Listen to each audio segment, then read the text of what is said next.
Now, Mirad, now we get to test the true strength of Anotand, because VortiX, for a lot of people, currently looks like the biggest boogeyman. Indeed, we get to see the other Spanish brother here in play, and these stats, honestly, are more one-sided than I anticipated.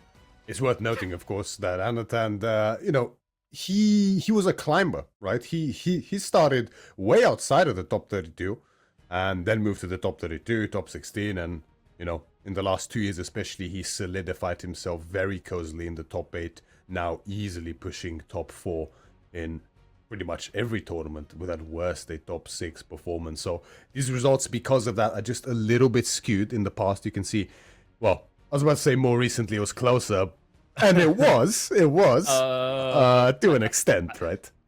I mean, I think maybe they've been a bit generous here, because I can tell you that in KPMM 11 in the semifinals, VortiX 3-0'd Anotand, and then in, I believe it's week 14, he 4-0'd him in the finals. So we've been a bit more diplomatic here. It's actually a bit darker of a win rate percentage for Anotand than it would appear there. But you know what? This man always comes out experimental, classy, different. How about this? Upper bracket series kicks off now. VortiX with the roost. We've seen it a bajillion times on King of the Hill. But Anotand, it's a Knights Templar pick. That it is. Knights Templar on King of the Hill here for Volta Esports is Anotand. I have never before seen Knights Templar being picked on this map, and I really wonder what we're cooking with. I'm predicting 2TC, and when Knights Templar first released, 2TC for them, honestly, was probably a little bit broken strong because of that wood eco, because of that timing, because of the safety that it allowed, the ability to just pump archers on the defense. So effective when it comes to the amount of mass you can muster because of that economy. Now that has been shaved since then, so that may not be on the cards, or if it is, it won't be as potent. We'll have to see, but I mean, this is just wild. We've never seen this before. No, like I've seen the 2TC strat from Anno a lot recently, so I agree. I wouldn't be surprised by it. But on King of the Hill, I mean, we have to remember it's a newer Civ. King of the Hill has not been as consistently placed in competitive in recent times. But I'm curious to see how he's going to cook this, especially with the change we're seeing. Like, for example, the Antioch is stronger, right? It's now 15% melee damage buff. That's a pretty cool idea to go into Knights. Knights, like the Templar Bros, one of the best Knights you can get in Castle Age, would be phenomenal against Rus if they tend to go Horse Archers. Maybe there's even a world in which we see Castile.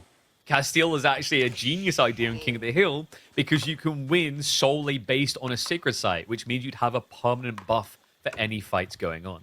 That must be the idea here, right? It makes so much sense when you think about it. And for those unaware, the level of the Castile buff, it is exactly a Kurotai. The exact same numbers and the exact same effects. And Kurotai, very effective, without a doubt. And Knights Templar just flat out has a better army than Mongols, especially in the Castle Age. Well, specifically in the Castle Age, that is. So, that's a pretty scary one. I think if Anotand gets even a slight foothold on that center, I think VortiX is going to have an immensely hard time to contest it. However, with this 2TC play here from Anotand, getting a position where you do secure that center early, it might be more difficult than we anticipate. I wonder if he'll try and be greedy. He's going Knights Hospitalaire, which is going to give him the better movement speed. So you could... Oh, okay. Yeah, didn't quite surround. There's too many scouts there. But like maybe he goes across to the deer location. Either that or he's going to just hunker down on the goal behind him, which is a bit more lacking when it comes to food. Like, what was his sheep pool in the end? Because usually on this map, I feel like it's close to 50-50. Yeah, it should be the case. It's a bit similar to Gorge, right? There's such defined patterns, and there's such a textbook effective scouting pattern that you don't really deviate from any game, unlike something like Arabia that normally ends up being the case. Which, can be a little bit boring, but it's also very nice and great for competitive integrity. So we can have a look very soon to find out exactly. But this 4 scout investment from VortiX is a little bit wild in the Feudal Age, in the Dark Age, isn't it? Yeah, I think he's also just like, okay, if I can burn down the mining camp before you get enough stone, it'll make you inefficient on the drop. But that's why Anotand surged out so many workers to make sure that wasn't going to be a liability. We'll have enough on the drop-off to have just about. I was about to say, I saw it 348. I was like, no. 355, and he will be taking that deer location. I think this makes a lot of sense, but it can be blocked. VortiX should be looking to just camp this with 4 scouts. He could grief you a lot, and that's exactly why Anotand stays less greedy and just gets it up as quickly as possible in the tree line. Yeah, you just have to cut your losses. You can't risk messing around with these scouts around those deer, right? It's going to be way too much delay, way too annoying. You can see 4 scouts together actually start doing some respectable damage, 1 each a hit to these villagers. So you could in theory even keep hitting these villagers and it'll be annoying. You might have to pull back 1 or 2. Instead, he's just going to torch the DC with 2 of them, keep the health relatively low, and push away the deer as far as you possibly can. Because that's more efficient if you think about it, right? It's like your opponent's then going to have to spend wood and also idle villagers to repair versus you trying to kill a 65 HP villager, which, best case scenario, you'll force him to walk it back to primary TC. Nice intercept. Anotand, we'll just shoot down a few of the deer before they get scrambled a bit too weird. But still, best he could hope for. VortiX, is it going to be a pro scout? Yeah, it's already coming in, so he can just pick up most of these deer. Middle finger and walk away. Weird that he's walking back already. Yeah, it's a little bit strange. I guess he just wants to make sure that his first deer back is in safely. You know, this play specifically might mean that this could be just all in straight up from VortiX. Because otherwise, why would you not prioritize taking the opponent's deer away first? You might just want that extra food gathering in ASAP to pump units out very quickly. But that could also just work for a fast castlage timing here for VortiX. You get the deer in early, you get the better food earlier, you just simply get castlage earlier as a result. I have to see which is on the card. There's no production dropped for him yet. 2 tickets still in the Golden Gate as we speak right now, which is a little bit surprising. Might just be making a decision as to what he wants to do next. Gold. Plenty of it. So it looks like it's just going to be a castle rush. Anotand will be looking for those walls on the east side, but I don't know if I'd say this is that effective a wall, right? Like, if you look on the minimap, you can see he's missing a lot of cliff on this spawn. Yeah. So your opponent still has a lot of ways to raid in. I mean, one thing that makes it somewhat understandable is vast majority of Anotand's food is on that side, right? We have the berries next to the deer. Even his starting berries is projected towards that right side, so that's definitely a side that he wants to lean into.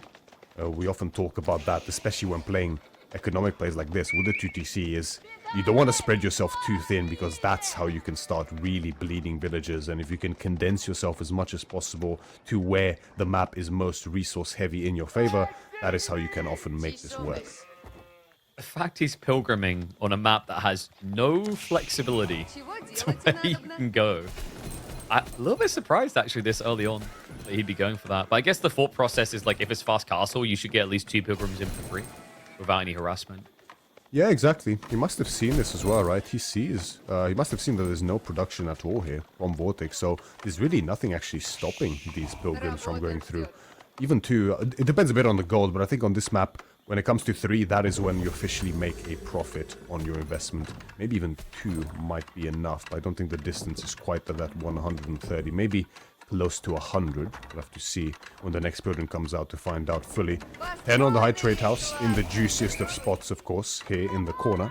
That's going to be an easy 200 gold per minute. Yep, and still with the bounty tiers to go. He's still only on tier 1. He's got a little bit more to go for the tier 2 unlock. They'll just keep inflating in value. And also because Anotand, because technically he should be kind of thinking about a castle timing, VortiX probably feels quite safe to go for the relics.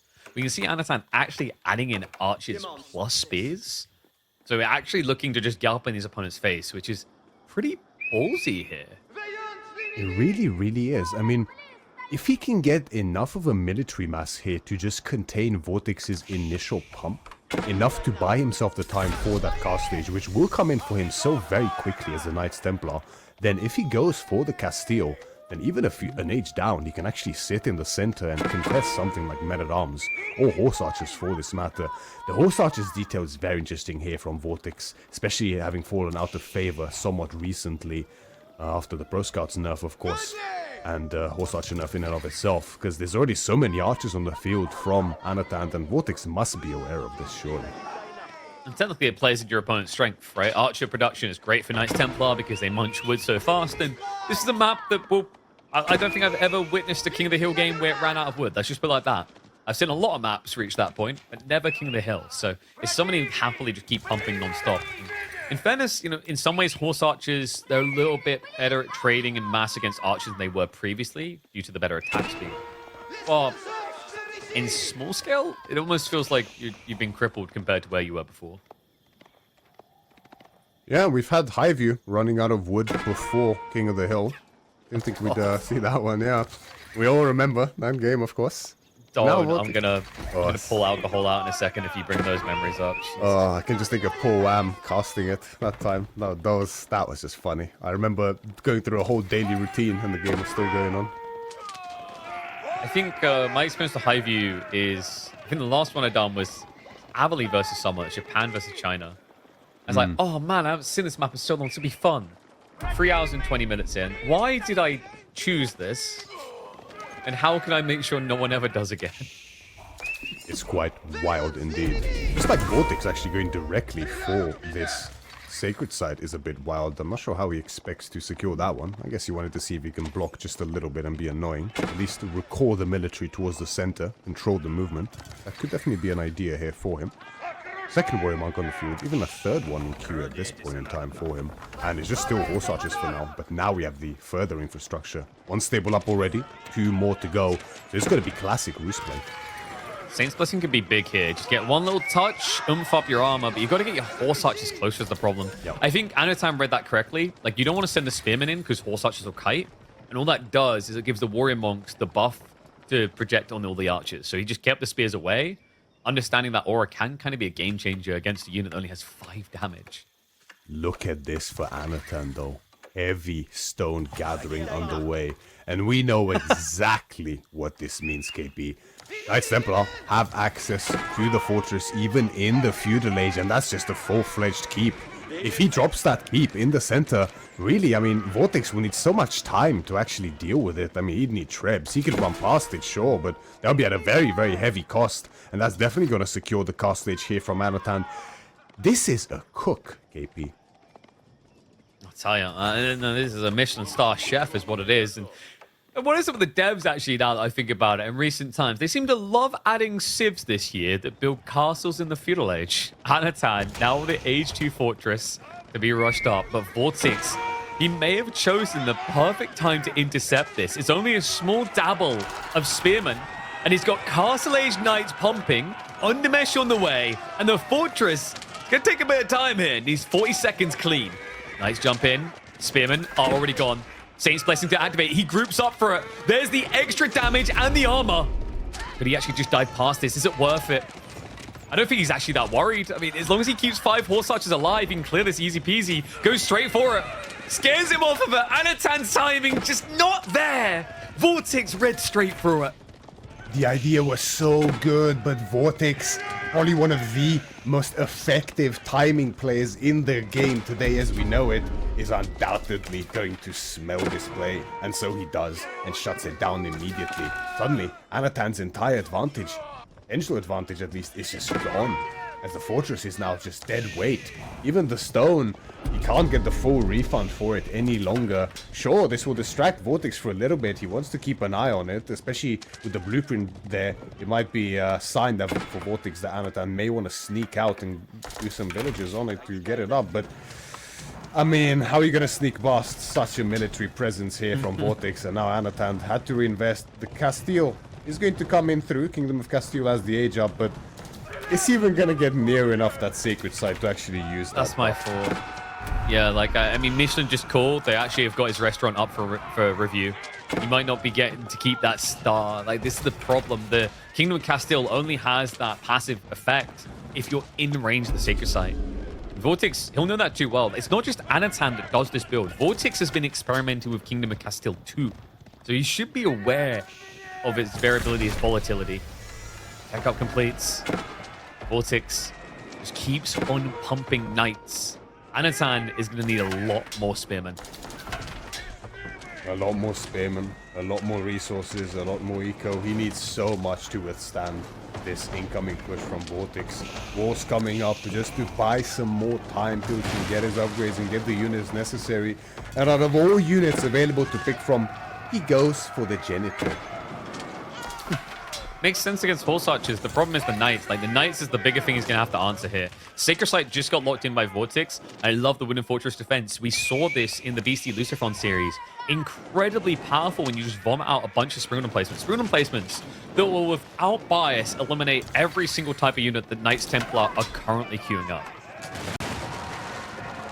The mass from VortiX is just getting out of hand. Even Boyar's Fortitude is now on the way, and once that comes in, this mass from VortiX is going to be incredibly scary, as if it wasn't scary enough already. Anotand is scrambling behind the TC now as the dive comes in. VortiX is wasting no time. He just pokes, he checks the composition, he knows what's coming, and he's just going to back out. Does cost him a lot of Horse Archers to get that reconnaissance, but the Archers of his own overextending now. The Knights do get a good fight. Spearman count is getting thin, so the Knights will pretty reasonably against what remains, but new crossbowmen are coming in. Anna should be able to stabilize, but the price is going to be pretty damn high here. It does make you wonder if VortiX could have waited just a little bit longer, though, as Boy's Fortitude finally kicked in. He's got barely any Horse Archers left. Yeah, I don't think it can be argued this was a little bit overzealous here from VortiX before Boyar's Fortitude. I mean, it was 10 seconds out when he first dove in. Now, so much of his mass has dwindled behind this. Food income is still looking just stellar. It looks like a double ball play behind this for VortiX, maximizing the food on the map to an extreme. And you can see the result, just the pump continues consistently here for him. But he traded out a bit more of an advantage than he needed to, I think, there. The side is captured, and very quickly has been done so. 7 minutes and 20 seconds now on the clock, and ticking still. Anotand still leading into this composition. The Genitors, I mean, they're going to do great against the Horse Archers on the backline if they're uncontested. Of course, Spear, as well as crossbows alongside the Archers that are left. This is just a great composition from Anotand against VortiX right now, but the quality is so severely in VortiX's favor, as well as the food income. Yeah, Anna really just needs a reliable backbone of crossbowmen to contest. The challenge is going to be, if you go too hard in crossbows, who the hell's going to be dealing with the wooden fortresses? Like, you got to be knowing, at this rate, when you go up that hill, it could easily be 4 or 5 wooden fortresses that you somehow have to break. Exactly right, as the infrastructure I think is already building on top of the hill there for VortiX just to further solidify the position. I think what he needs here to make sure that Anotand has no room to breathe or to contest. And VortiX is playing very aggressively here, and it's for good reason indeed. He wants to make sure that Anotand doesn't get anywhere near that sacred side, knowing that the buff is a real possible threat and a way for Anotand back into this game. Even if he gave him a little bit of space, allowing a fortress drop closer to that central hill means that Anotand suddenly is able to creep up further and further. VortiX is going to allow none of it. He's poking deeper, just suffocating him, smothering him with ponies at this stage. Night count seemingly too high. Anotand at breaking point here. We've got 5.5 minutes left on the clock. I don't think VortiX needs 5. He's still got the meat to keep on pounding night production at double-digit rates. Meanwhile, Anotand, he can't really scrape together more than a dabbling of spears. Even the scouts here with the Warrior's Blessing, their damage jumps up a little bit, but also their tanking, as you can see, they take so much archer fire from the crossbows, from the archers. There's just a very annoying front line here. Oh my god. Imagine your feeling as Anotand. We done it. We survived. What is that? That is a game ender. GG comes in. VortiX reminding us why Roos is so coveted. And Anotand, buddy, I just checked my soup. There's a hair in it. Back to the kitchen. I want a fresh one. The idea was there. The seasoning was there. But I think it was just a little bit burnt, the meal, unfortunately. Anotand to go back to the drawing board with that one, rebuy the ingredients necessary and come up with a new concoction. But that was fun. I love to see that. This is what I mean, right? We're talking after the Marine Lord interview how Anotand plays very solidly but often adds a big spin of his own onto drafts, onto picks, and when it comes to specific maps, of course, he pulls out some crazy things sometimes with amazing potential, but oftentimes, especially against someone of VortiX's caliber, it can be quite hard to pull it off. Absolutely. You know, he likes to take his own style, his own meta, but he doesn't ignore the importance of strengths and weaknesses of certain civs and what actually is viable. Like, he has that nice balance. I think it's more reminiscent of what Marino was saying about Louis, where Louis had his own style, then he started to indoctrinate the meta into it, and he got better for it. And I think that's Anotand in a nutshell. You still have these curveballs that definitely need to be sent back to the kitchen a few more times before they get Gordon Ramsay's thumb of approval. But the fact is, he's still trying to iterate and innovate while also proving strong on what we know to work. And that, speaking of strong, I don't feel like these nerfs really changed much. Sengoku is still like number 2 in my eyes. It's just such a solid civilization, right? As we spoke before, yeah, the shinobi were oppressive, and they definitely weaken now, right? The uptime isn't nearly as much there, and of course, mainly the scaling is also not there into that castle age. But really, for Sengoku, it's that early economic pump that allows them, especially in an aggressively orientated meta as we have today, they're a top contender indeed, with some of the best horsemen in the game in the feudal age, and one of the best economies in the feudal age as well, making them such a potent pick. And this is, I think I may have seen or even played this matchup once or twice, but it's an intriguing one here. I mean, it's a strong civ even without the shinobis. You're right. Like, I mean, you had a game in the KPMMs, I remember. I think, I don't know if it got up on YouTube. The title was literally going to be, he didn't even use the shinobi and it still looks broken. I think it was literally start to finish. You didn't spawn them, like you spawned them once and they missed every grenade, and you still just dominated the fight with Yari and Yumi, which are still as good as they were. Yumi did receive a slight nerf, now costing 5 resources more. But the weird pivot is that they then buffed daimyo states at the same time. They're now cheaper, which means compared to before, it's easier for Sengoku to get multi-unit compositions online. Absolutely it is. And it's significant, right? Because the daimyo, although of course we have 3 clans, each buffing infantry, range units, as well as stable units, the daimyo will buff all units unanimously with that attack speed bonus. And a significant one it is that. I think it's 10 or 15% in the feudal age, something 10, like that. 15, 20. And then Right. if you really want to be nuts, you go for the Imperial Landmark and it becomes 40. Oh, yeah. We'll see if we get that deep. Game number 2. VortiX with a Marlian pick, looking to extend that lead. It's a powerful pick. But in a lot of people's eyes, this is still Chief. This is still the warlord in charge of all. Sengoku Daimyo for Anotand to try and get on the board. It's going to be the gold Matsuri opening here for Anotand. Very efficient opening, allowing you to utilize early gold to buy wood. Underway right now. Already, the first batch of wood has been bought. 130 gold for 100 wood. And that's going to be enough to get those Matsuri, those Yatai, excuse me, out nice and quickly. And good spots here on this map as well. The boars, I don't think Anotand's too happy about their positioning. Although, that's a very conveniently placed cliff for him. And a conveniently placed stealth forest. Okay, come on. Yeah, no, he's jumping at that opportunity. This feels great. I mean, a bit weird he's actually walking around. But obviously, from his vision, I don't think he scouted this yet. Yeah. Remember, Sengoku see the boar and the deer at the start?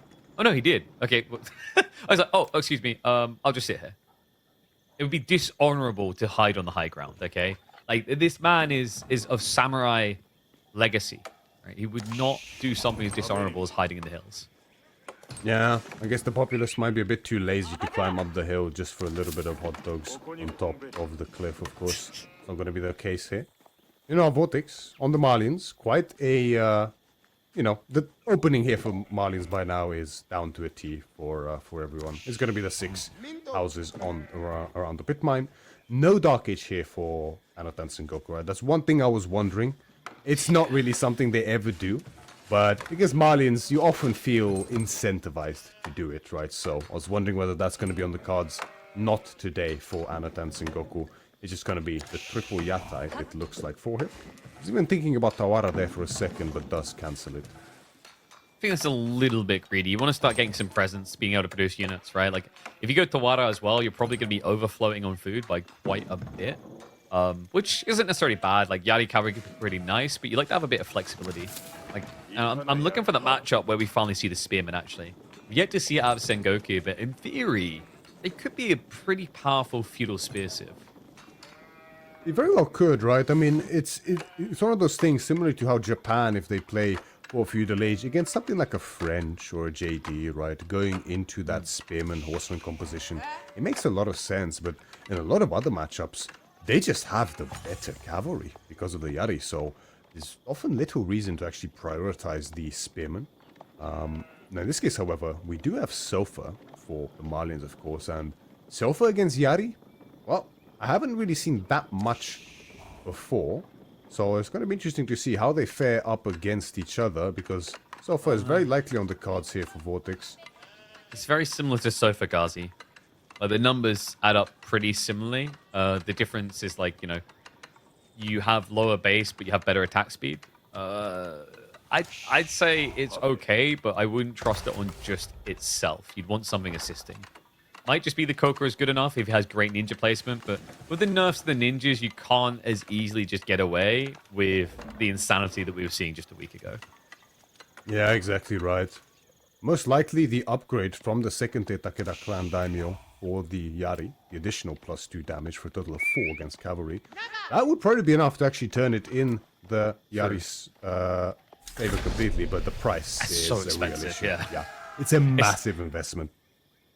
It's weird because, like, it's a double whammy. You get 5% more health and you'll get that. But, like, I think I've said in the past, like, it almost feels like Yari Cavalry's plus cav damage should have been tier 1. And movement speed should have been tier 2. But at the same time, I think it would have made Yari Cavalry super cheesy. Yeah, I think it would probably be a little busted. It seems to make sense. Like, you know, Sengoku players would love that, right? But that's the thing. It's pretty. I think that'll be pretty crazy strong for sure. So that's not going to be on the cards just yet. Who knows? Maybe in the future. Although that would be wild for sure. We did actually have that Tawara going up even before the age up here for Anotand, but very minimal berry gathering despite that. Now he's going to go back to it, I assume, after the Koka has completed. VortiX, we did actually have the Warrior Scouts upgrade coming in for him. It's always interesting to see how the Scout icon is the regular Scout's icon when it's being produced, and then it turns into the Warrior Scout icon once it's complete. Because he's a boy in training. Now he's completed. He's a warrior. That's just how it works. It's interesting, isn't it? We're watching a Sengoku game where they don't just immediately summon Shinobi at the start of the age. Spoke too soon. I mean, technically, he did wait a little bit. Yeah, I mean, once you see that, oh, it is in fact a Warrior Scout, well, he wants no business having him near his base, I guess. Let's actually get the connect with the frag, but it's not going to be good enough for a one-on-one scout exchange, so we'll have to retreat. Yari Cavalry now coming in, by the way. Anotand, he cannot rush the daimyo states. He ends up with pretty exposed stone outcroppings, to be honest. Does indeed, although the stone is so minimal from Anotand. I think we have it already, if I'm not mistaken, right? Oh, actually, you're right. We got the icon. Yeah, we have. Yeah. Yeah, there we go. So it's going to be the daimyo. Is that double stable play or is it single? Can have a look. It could be quite significant here in this early game. Yeah, it is the double stable. This is the classic, right? If you can get away with this as Sengoku, you definitely want to go for it. Fully utilize that boosted food income from the Yatai to your advantage. I have to remember as well, with these states, the tier 1 is extra movement speed, which would allow you to easily chase down these warrior scouts with ease. W's. Yeah, exactly right, and that's exactly what Anotand's going to do. This Warrior Scout, I doubt he's going to live for very long. This second one under threat as well now from the Yari. Doesn't this pull that one away and has been forced into Donzo, which, if Anotand sees it, he's going to be smiling. This is kind of the dream. It opens the door to Yumi, and Yumi has been the axe to grind with this Civ. It feels like it's the option that wins all the games eventually. And Anotand is probably the sole biggest Yumi spammer of anyone who's been playing Sengoku since they released. It is so significant, right? Especially once you get the Oda clan running and the upgrade for an additional +1 damage. Sure, it's the same as the Yumi bannerman for Japanese, an additional +1.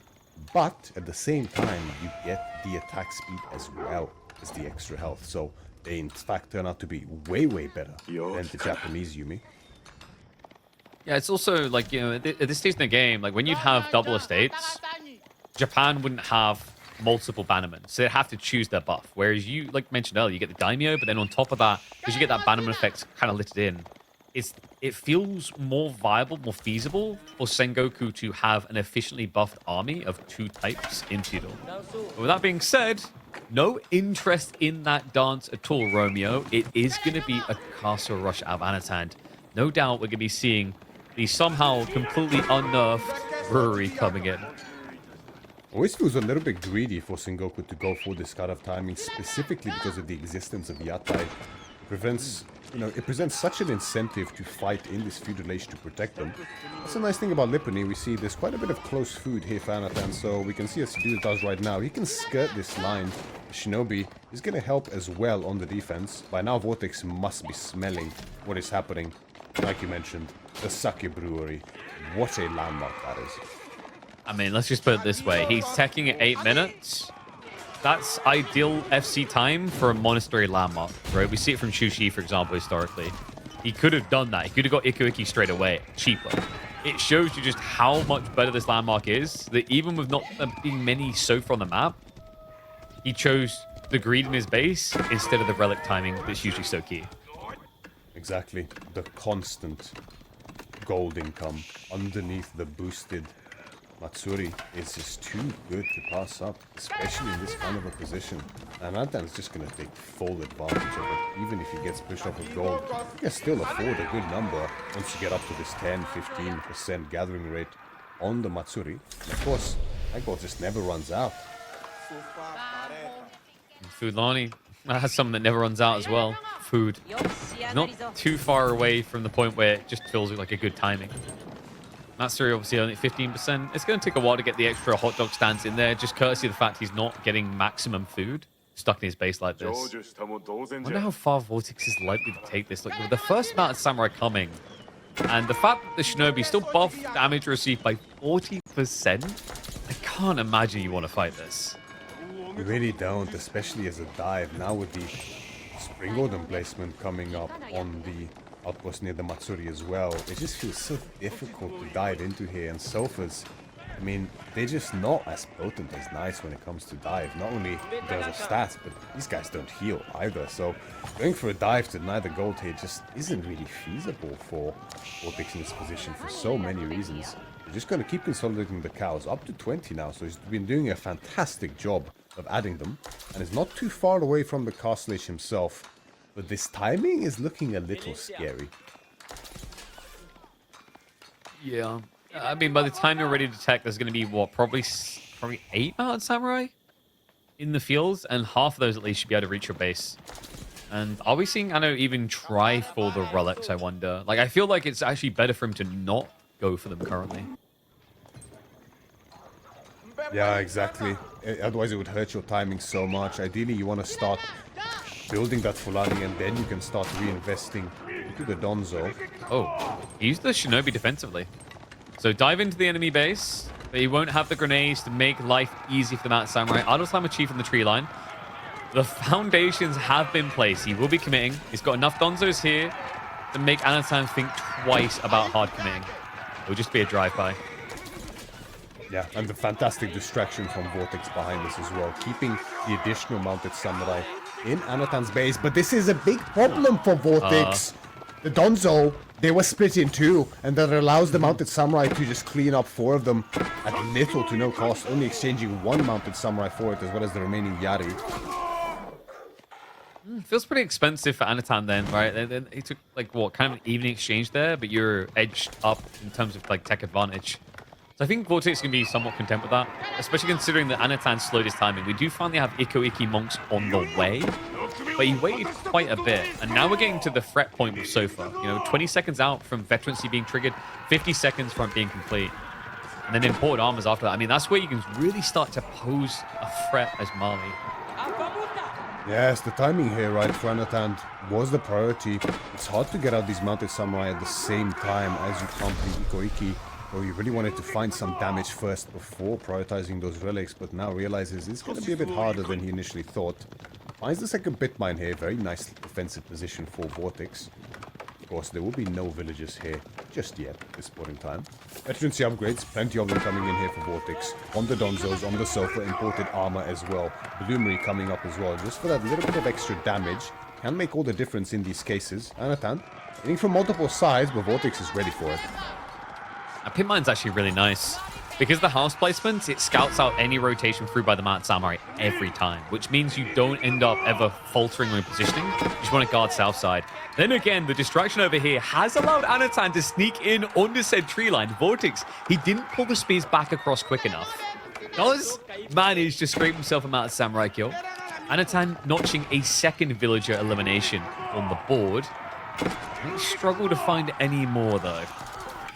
Anotand hitting from 3 different sides here. Does a great job with it, but VortiX's defense is looking superb, I have to say. Only losing 2 villages in this position, and his military still looking pretty healthy. It's mostly Donzos, of course, so he is stuck in his base. But the sulfur pump is heavily on the way now as well. Now the sulfur will never really hold a candle to these mounted samurai, but really it's about the income at the end of the day, which, I mean, Sengoku can match quite well for now. For how long? Yeah, it starts to pitter off. And the other thing to keep in mind is, like, against these Donzos, you know, it always seems like a joke to try and build spears against Japan. You need so many of them because you brace and great, you've done no damage. We do have to remember, Sengoku Mount Samurai do not have deflective. So they get hit straight in the health ball on that initial brace. It makes it much harder to kind of trickle trade compared to Japan. That's right. Sengoku does need that 3rd level Takeda clan to unlock the deflective armor for these mounted samurai, after which they become absolute monsters, but the investment necessary is so severe. So not on the cards here for Anotand just yet, though I'm sure he would love to have it. The stone is building up, to be fair, but I think we still only have, we're still only on that first Takeda clan level daimyo.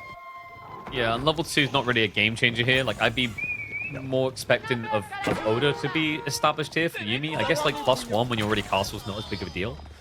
Maybe there's a world in which he considers Hojo. Hojo's kind of slept on in some environments. I don't think this is one of them necessarily. Like, the spearman movement speed is nice against what VortiX has though.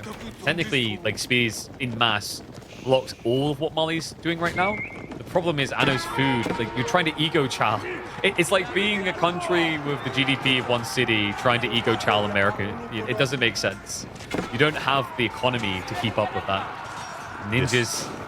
Ooh, that grenade, it clips the bulk, slows it all down. Mount Samurai are going to pull back. Tanks the ninjas a little bit. Yumi are overexposed, and the spearman count way too high. Anotand has to duck out, dodge there before the kitchen gets too hot. Sofa come back in to mop up the Yumi. A solid defense by VortiX, baiting Anotand into a failed assault. Anotand thought he found his timing there for a moment, mustering all of his troops together alongside the shinobi for a decisive push, but is met by the harsh reality of VortiX's sheer mass here with the Sofa, with the Donzo, and he's forced to run after sacrificing all of the Yumi on the front there, and suddenly Anotand in a very bad position in this game. That was insanely well executed defense by the Malians, and you know, with no range, right? So like, it had to be pitch perfect, because if you slip up at all, you've got no trickle trade. You can't like poke fire at them at all. So resets Anotand in a few different ways. Slows down his Yumi massing, means his Mount Samurai potency window is kind of shutting a bit. And we have to remember that that was the ninjas. That was meant to be the big fight, the big GG, not like we're used to seeing in the past. VortiX is doing a phenomenal job of navigating a difficult time, and now with the Sofa raid coming in, he finds the gold workers, cuts the Yumi off. All he needs to do now is defend with Donzos and hit into the enemy base with Sofa mass, which is exactly what he's doing.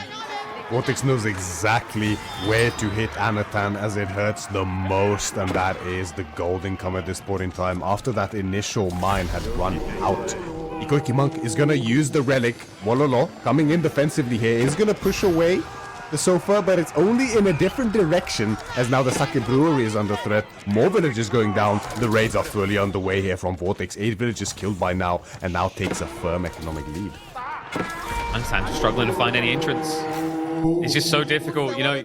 This is the weird thing. I mentioned the deflective armor. The way you have to think about the Sengoku Samurai, it's, you've got more health, yes, but the idea is the more you fail to raid, the worse it kind of gets. Whereas deflective armor is almost like a padding against poke raids that fail. Whereas over time, your health pool is just going to keep going down and down and down for Sengoku. Makes it a lot more unforgiving if you fail to connect on those first few raids. That's right. against spearmen specifically, especially great spearmen like the Donzo. Makes it so much harder to find those good trades. Shinobi once again used defensively, not how you want to use them as Sengoku, but Anotand is left with no choice. Now the Mounted Samurai count is actually looking very impressive here, and VortiX with his split army might be a bit out of position, but dodges the impact quite well. The spears are coming. The spears are coming like it's a Britney concert right now. Sofa are going to be in the commitment. Second wave of Donzo is going to be coming around the north side tree line momentarily. He tanks with the Sofas, looks to re-engage with the Donzos afterwards, and it's going to be an overwhelm. The Mounted Samurai cannot put a scratch on this. VortiX makes a statement. Sengoku, everyone's boogeyman. But the Malians make it look so simple. VortiX makes it look so damn easy. Sengoku with that explosive economy always look very threatening. However, it's such a slow setup time, and Malians are the OGs of the booming economy with a slow setup time, and VortiX showing exactly how effective that can be, even against the new kid on the block here. Now leading 2-0 up against Anotand, who now is going to face a potential to be pushed down into that lower bracket. I mean, he's the boogeyman. I've been saying it in the KPMMs. He's basically won 2/3 of season 2, and I just keep. I don't know how he's going to beat him right now. It feels so hard to say. There's maybe 2 players maximum that it feels like can give him a run for his money. And I got a lot of love for Anotand, very entertaining player. But he'll even admit, like, VortiX is just a freaking monster. I gave you the list. Like, the last 3 performances between the 2 and KPMM have been clean sweeps for VortiX. But Anotand needs to dig deep. He needs to play the best Age of Empires 4 of his life just to stay alive against the Spanish Bull. It is quite brutal. VortiX has just been looking in impeccable form for a long time now, and it doesn't really seem to dwindle at all. This is the timing that Anotand thought he had, but he was severely cornered the entire time. He wasn't stuck, keeping VortiX stuck there. He was in fact stuck in there with VortiX. Something like that, right? Yeah. you think I'm stuck in here? Was it? You think I'm trapped in here with you? You're trapped in here with me. And it's just, I mean, it's him to a nutshell. If you think about it, the thing that makes VortiX look so impressive, we know that he can play an attacking game really well. But what you saw him do here is give command of the ship to Anotand, knowing that he could just wait for that moment where Anno, you're steering the ship for the dark, it's a little bit foggy, coming a bit close to the coast, but you know where it is. All it took was VortiX with a little tugboat nudging the side of him to put him into the land. That's the way to think about it metaphorically. It's like he's so good at giving you the room to just slightly overstep and then exploit it at the fullest. And that's what we saw there. I mean, with just mass melee against fast archers and cavalry, he still gets the gap close, he still gets the spam. And this is what is making him, really in my eyes, the boogeyman at the end of 2025. He did take out Marine Lord in the opposed World Cup in the quarterfinals quite painfully. That was an A-tier tournament, not far from the S-tier we're witnessing now with EGC Masters Finals. Could that potentially be a repeat if they both make it to the finals? But we're looking way too far ahead in the future indeed, because we still have plenty of games to come. And it's going to be Kawasan as the map of choice here for Anotand. We know he loves his water, and he's going to pull it out here up against someone else who is also historically very scary on water in the form of VortiX. And we have Ayubids here for Anotand up against, once again, the new kid on the block in the form of Tuglak. And both of these civilizations look very scary on these hybrid maps. I wonder if there's ever a world in which you do Desert Raider Feudal to build a ram. Kind of like what the Abbasas were doing before. Like, Advancement seems like the obvious thing on a map like Kawasan. But there could be a timing to kind of ram this off. Because, like, Advancement, quick tech up against Tuglak is still difficult. They're still just so good at scaling eco, protecting eco, and then using that eco well with his Raider Elephants. It very well could be an idea. It's something we've seen before on Frisian Marshes as well. And it can definitely pay fruit here on Kawasan too. The problem is the age-up timing, right? It could be a tough one. Ayubid's still limited behind that House of Wisdom window. They can't speed it up. But the potential is there, right? I mean, how exactly would Tuglak answer that? We have seen Tuglak go spears on a delay before on these hybrid maps. And that could be a good blocker to that type of play. Of course, with the military wing reinforcement, even the scout can start building that ram if he is in the right position at the right time. That could very well be scary here for VortiX, as long as Anotand doesn't allow a secondary dock to go up sneakily, of course. Yeah, it's either that or he just turns it into like a micro game where he'll go industry, right? Get the extra wood blow, get the first boats out.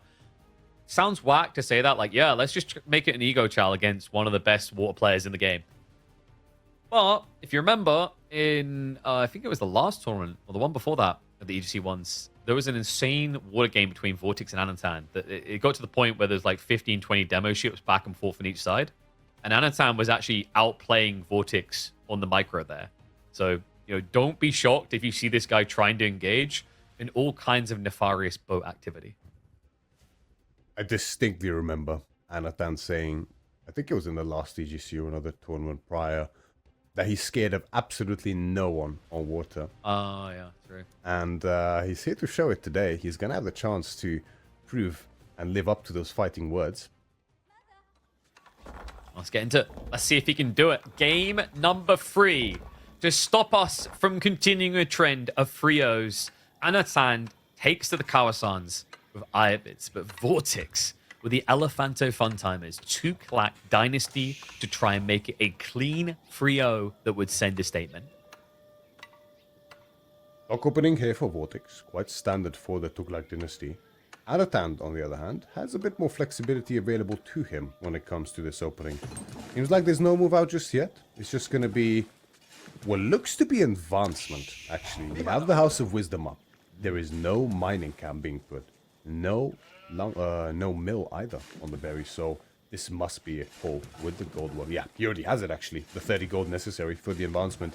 It's going to be a very aggressive opening here from Anotand, and it's not going to be quite the military reinforcement timing that we were anticipating with the ram. Instead, it's going to be a ship timing. Very interesting approach from Anno. I mean, you know, I don't think you benefit from a slower build-up into the feudal necessarily, right?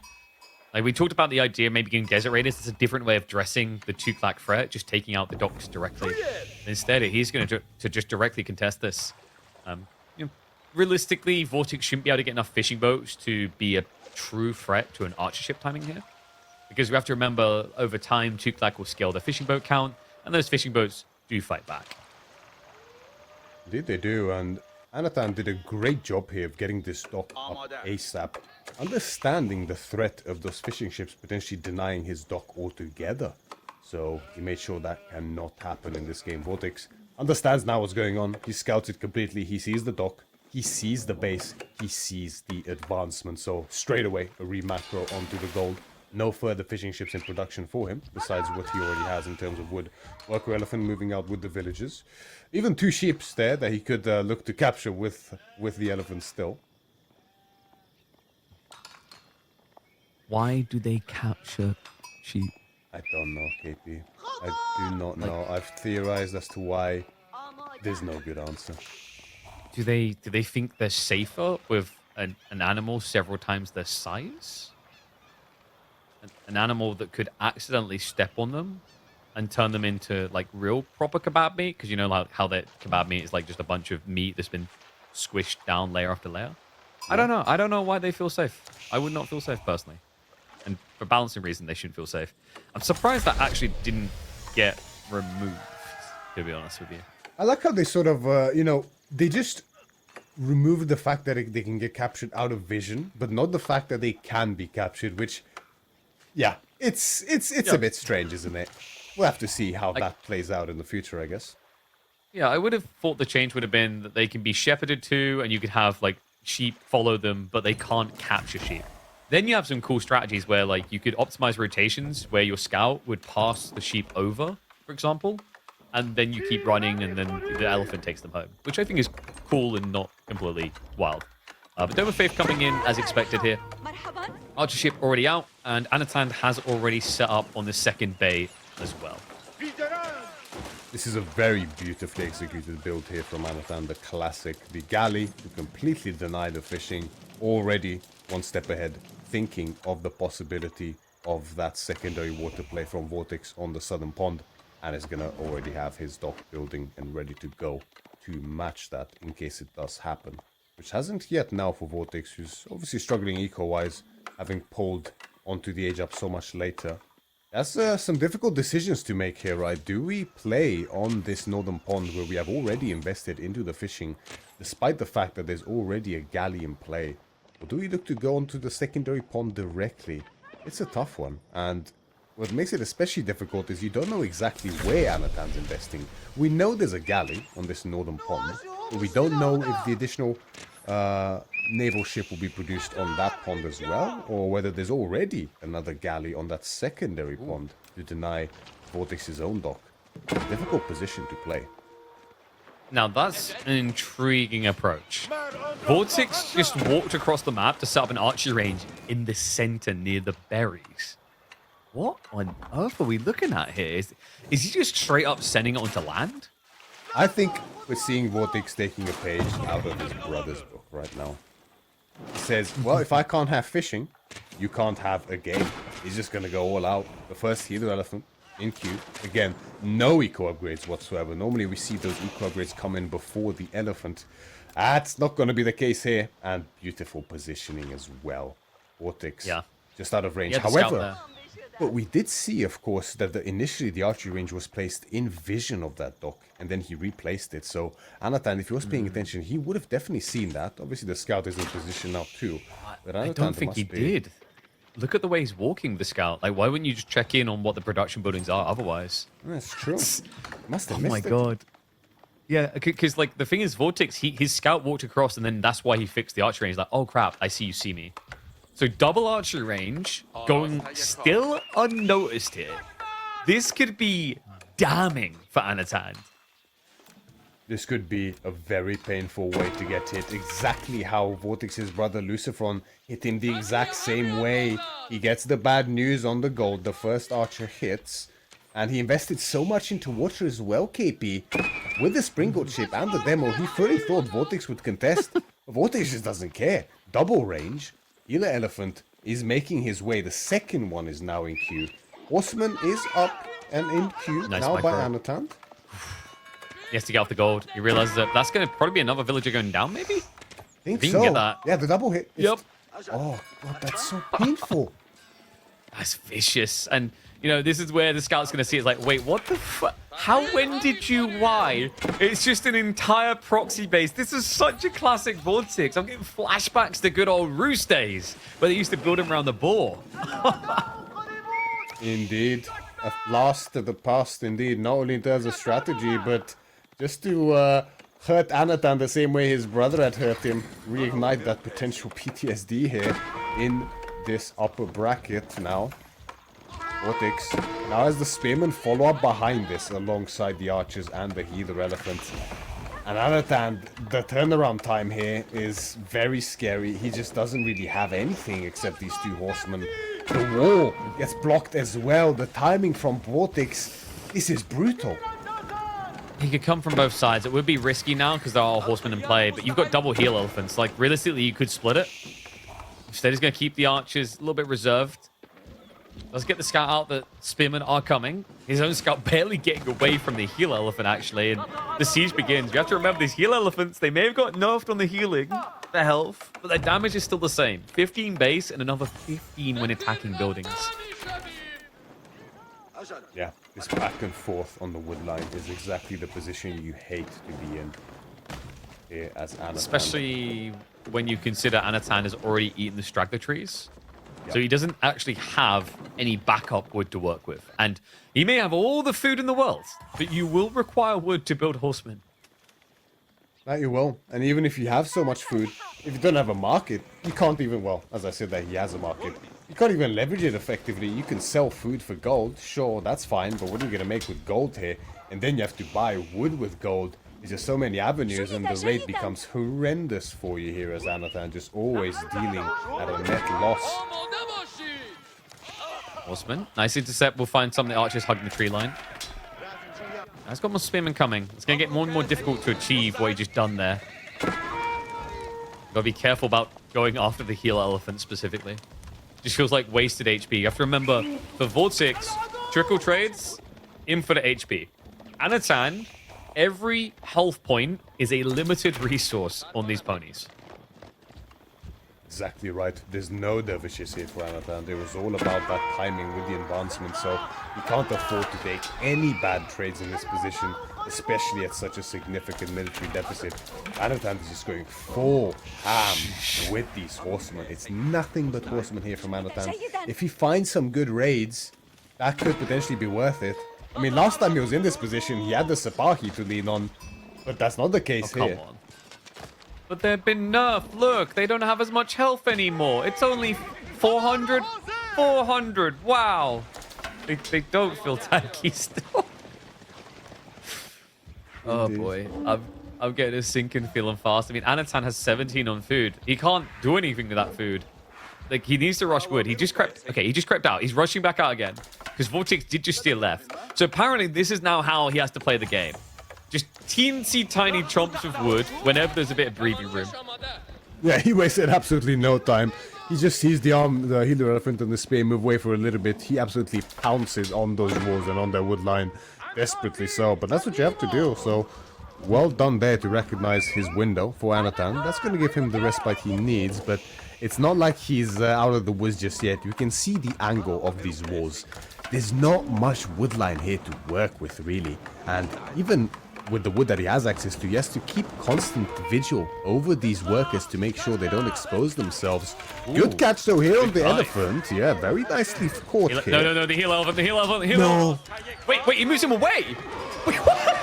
VortiX, he didn't realize. Oh my god. He could have. I actually think he might have just had enough heal to survive that if he'd stayed in range. That's a tough call. It's tricky because horsemen aren't like the biggest hitter, right? Like 9 damage against 400 HP is a long burn. Yeah. Great find there. And also Ring a Rosies, VortiX did get idled out, which slowed down his wood income quite a bit. And look at what Anno's now done. He's crept back out to the tree line. A big risk maneuver for a man who doesn't even have a... Like, there we go. As a lumber camp finally coming in. Imagine all those villagers long distance gathering that wood. Wouldn't that be a horrible spot to be in here for Anotand, as if it wasn't bad enough? Maybe if they, you know what is missing? Maybe if they just gave, what we need is we need a Middle Eastern civ that has like maybe a camel that you drop resources on. This is a unique idea. There's no other civ in the game that has, oh wait. Worker camel? Worker camel. Next up. Stay tuned to find out more. I'm going to get blamed for the next variant DLC, aren't I? Just you wait. Right now, the devs are taking notes. Stop paying me for these ideas. Whoever came up with Healer Elephant should be minus net worth, though. Well, looks like Anotand did find a bit of respite here. On the far edge of the left of the map, a tiny wood line, a bit of gold to access. All we have to do now is hope that VortiX does not discover it. I'm pretty impressed, actually, that he's able to kind of slip through, hold on like this. And also, raids coming in again. I mean, he's exposing the weakness of the Heal Elephants. Like, Heal Elephants is really about timing. You have to keep pressing. You have to press fast. Otherwise, the immobility, it slows down everything else you're doing. Another diving onto the wood line here by Anotand finds him a few extra workers, and he had his great job, in fairness, of actually building up an eco lead here. 3 of those are fishing ships, but still 5 villagers killed so far. Not bad at all, considering the damning position he finds himself in.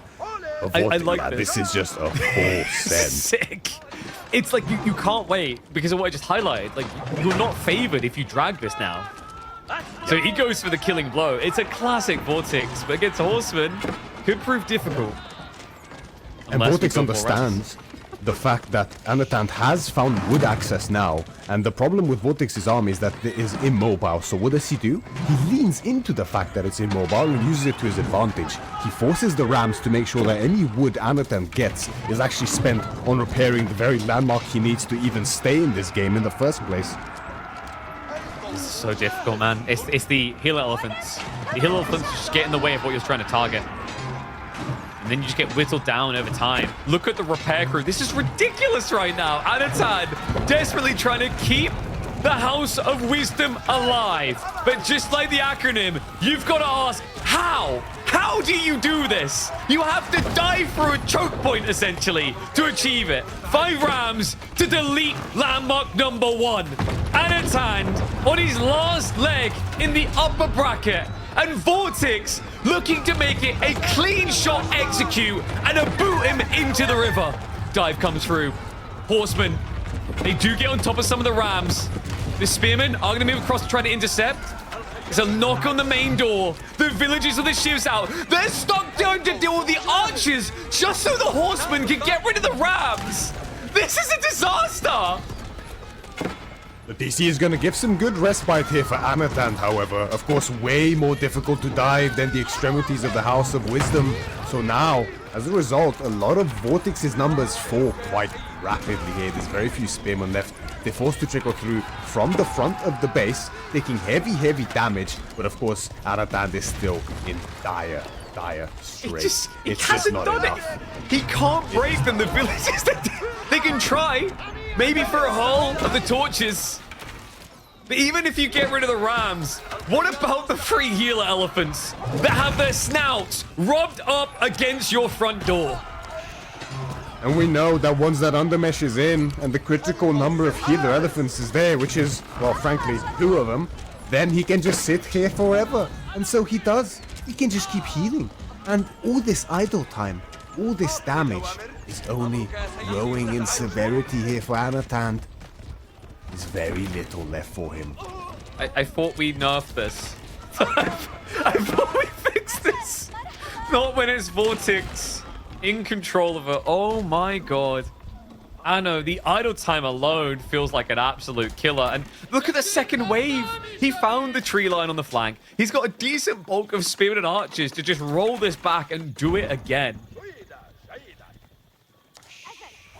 Now the Rams are on the front this time, and VortiX peels off the rest of his military to look for the very exposed economy that he knows Anotand has to have.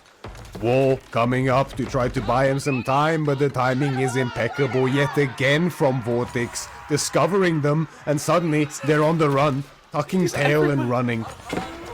He's absolutely everywhere. Like, he's just started to read it. Now, there is going to be a counter raid opportunity here. This could be big. 4 horsemen could poke away at this when played right. It's just got to be careful not to get surrounded or shivved. Spearmen are going to react, though. Look at that. Bodies hitting the floor for both sides. I think there's 2 workers going down, 4 spearmen. And, well, what are we going to do tonight, Pinky? The same thing we do every goddamn night. More rams. It just doesn't stop. The 3 healer elephants are going to be joined by a 4th, and soon after that, a 5th in queue as well now for VortiX. With 5 rams alongside them too, as if the healer elephants themselves being battering rams isn't enough. He just wants to make sure he finishes him. And Anotand, it's not like he can afford to repair that House of Wisdom. It's so much health, so much wood investment. He's doing it smartly, right? 1 villager is exactly how you want to, but it's never gonna be up in time. You can't rush it either, because you need the wood for units in turn. But can you even get enough units to defend this? So difficult. He has the right idea with what limited force he has remaining. Just kind of raid, poke, try to threaten like that, but it's coming again. What is that coming over the hill? It's an elephant monster into the base again.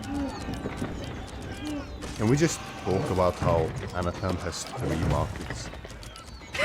Wait, what? Yeah. It improves trade rates, right? Please tell me it improves trade rates. I mean, here's the punch in the face as well, by the way. Like, that repair on the house was ain't costing. All that wood was being burnt just to get the TC up to scratch. Up to boot. And yeah, it's about to get booted out. It can't hold on. 4-6. It's another 3-0. It's an even more convincing 3-0. This man truly is the boogeyman to beat in the Masters Finals 2025. Disaster here for Anotand in the upper brackets. 3-0. Exactly what he was dreading the most, now coming to fruition. VortiX with a clean sweep, looking monstrous in these sets, just seemingly unstoppable by the other very best players in the world. nothing can slow him down, it seems. And now Anotand, he's not out of it yet though, so he shouldn't feel too bad about this. It was a great effort nonetheless. But he now has a long journey ahead of him in the losers bracket with some equally tough opponents on his hands, at least. I mean, we talked about the fact that, you know, Anotand would deliver an entertaining series no matter what. But it takes two to tango, and I've got to give it to VortiX. That final game alone proved that he can dance the weird dances just as well as any person and take it to the extremes. I mean, it's not often you see someone get Feudal landmark ended, right? That's usually, like, most people would be strategic balance and go, oh yeah, I have a lead now, I'm gonna like go Castle Age and then you'll GG. Nope. Elephants plus VortiX equal a hell of a time. But we still have one more series that could save us from the Frio curse, Myriad. It's been a fast-ish day, but the bros that are up next could cook us up a full 5-game series quite easily. Considering the recent statistics, they are historically perfectly matched. We can maybe have just a quick look. I'm not sure if we have a break. We'll find out soon, but it is actually incredible to look at these stats. We'll have a look at it quite soon. But first, looks like we have an interview ready, eh? We got to talk to him. Got to talk to the man in form. VortiX on the line for a winner's interview. It is the boogeyman himself. Actually, I should have done this ahead of time. How do you say boogeyman in Spanish? Oh, you're muted, mate. One sec. Oh, there you go. You're good. You're good. You're good. Hello? Yeah, Hello. so boogeyman is el hombre del saco. El nombre de saco. El hombre del saco. El hombre de saco. All right, I'll work on that Perfect. one. That's, you know, that is your new title, man. You are, I don't know if you agree with this. I think you're playing the best Age of Empires 4 you've ever played currently. Yeah, I think so as well. I don't know. I think I've been grinding a lot in the last few months, like playing every tournament that I could. You know very well, right? With the KPMMs. And I think I kind of stopped fearing like playing tournaments. Like sometimes you get really nervous if you only play like one tournament every once and then. But now it's like it's just every day I do the same. I play tournaments. I play my best, and that's it. And I think the mentality is probably what has changed the most. Mm-hmm. Like, how describe that? How has the mentality changed, like in your approach compared to before? It's just if you only play one tournament, at least for me, right? I used to pressure myself a lot, like, oh, if I lose, like it's over. There's nothing more. But now it's like I play every tournament that I can sign up for, so I'm playing every day. So it's like I don't even think too much about my series in the big tournament. I just play, and that's it. That's what I do every day. So it kind of feels a little bit like there's a little less pressure. I guess it's like for those on the ladder, I mean, many people watching, I'm sorry, Twitch chat, your incredible elo score is incredible, but it's the difference between the person who's like, I've, you know, just treating every game like the last versus, oh my god, if I win this game, I'll be ranked #1 on the ladder and it's the best feeling ever, right? It's that, the way I talk about it is like, it's like the mental reset of if you lose, just next game. You're essentially describing like a Zen-like state, right? Like mentally... Yeah, pretty much. Nothing gets to you? Would you say that's right? Nothing gets to you right now?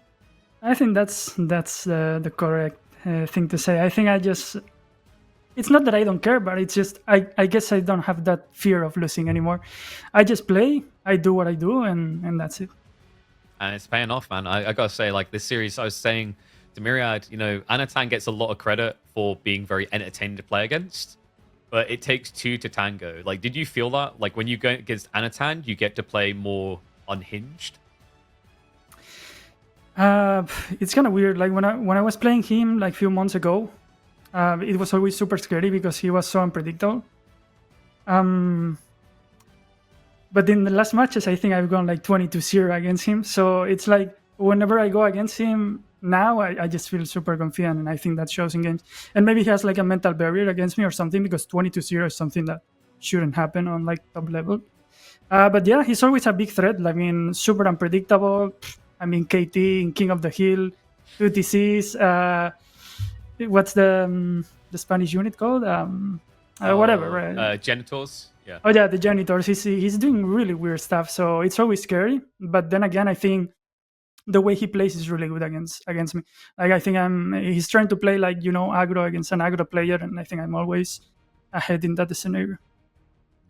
I mean, you're proving it time and time again. I think also that the thing that I said in the Mali ones is patience. Like I feel like you feel like you always want to attack, but you always seem to have that restriction. I'd say like even just a year ago you didn't, right? Like it feels like overall you become the perfectly rounded player. Yeah, I think that's the one thing I've probably improved the most about my gameplay is I analyze every matchup very well now, and I decide if it makes sense to go aggro or not. I don't go aggro just because because that's how I play. I really try to adapt a little bit more these days. I'm a little bit more careful with getting raided and stuff. Like I always have defensive units. I always make textiles and stuff. So in that sense, I think I'm more rounded than I used to be. But then again, I think it's also the meta. I think the meta kind of suits the way I play right now. So I think it's a mix of everything. And, we're getting very deep now for you. You've got the upper bracket finals after this, like next weekend. Tomorrow. And talking about potential opponents, biggest fear factor, biggest threat remaining. You've already beaten Beastie. You've already now beaten Anotand. What's the big obstacle? Like, who is the person that you're saying, okay, if I beat them, I think I've done it all?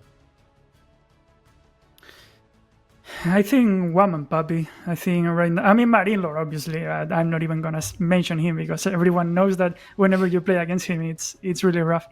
But I think Woman Puppy, right? I would say one, but to me they're the same. They play the same style. They have like equal skill. So Woman Puppy, I think that they've been playing super well lately. In fact, they're gonna play now, right? So we'll see how that goes. So yeah, I think they're super scary right now. But I think I am as well. I think I'm playing well. So we'll see. All right, mate. Well, what we'll do now, we'll let you get a little bit of rest and recuperation. Congrats on the win. You remain in the upper bracket and look unstoppable. And we all look forward to seeing more of you soon. Thank you. Goodbye.